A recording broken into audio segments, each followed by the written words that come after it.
Now, for more on Honduras' dire economic situation, I'm joined by Peter Hakim, President Emeritus of the Inter-American Dialogue here in Washington, D.C. Thank you so much for joining us. Welcome back to the show. Thank you. You know, this is an election year in Honduras, and many would think that would bring change.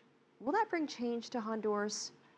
Well, I mean, Honduras is a country, you mentioned the economic crisis. It's really a political crisis as well.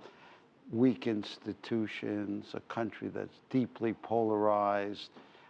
Most people don't trust the government. They don't trust the candidates. And it's a very, very poor country. There's a dozen families that exert enormous power in the country.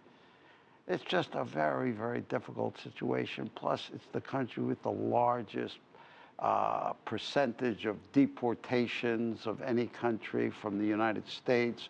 So you now have gangs that are very active in nearly half of the country.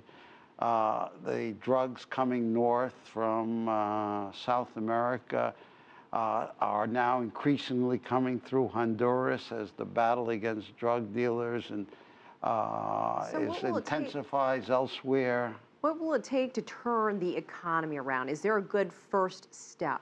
Well, one would be to have a government that sort of people accept as legitimate. The current government, half of them accept as legitimate, half don't. And looking at the candidates for the election, it doesn't look very promising they're going to get that, because it's the same kind of split that caused the coup d'etat back in 2009 as causing the current problems that is manifested in the list of candidates you have. And very likely we're going to have, not very likely, but there's a strong chance that we'll have the wife of the ousted president coming back as president, and he's going to be sitting right behind the presidential throne or what have you. This is it's going to take a long time, a lot more resources. One of the great problems Honduras has, it can't pay for police, can't pay for a judicial system.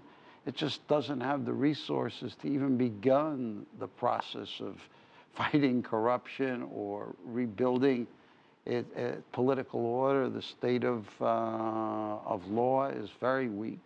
All right, Peter Hakim, we appreciate your time and your insight. Thank you so much for joining us here on the show. Great pleasure to see you.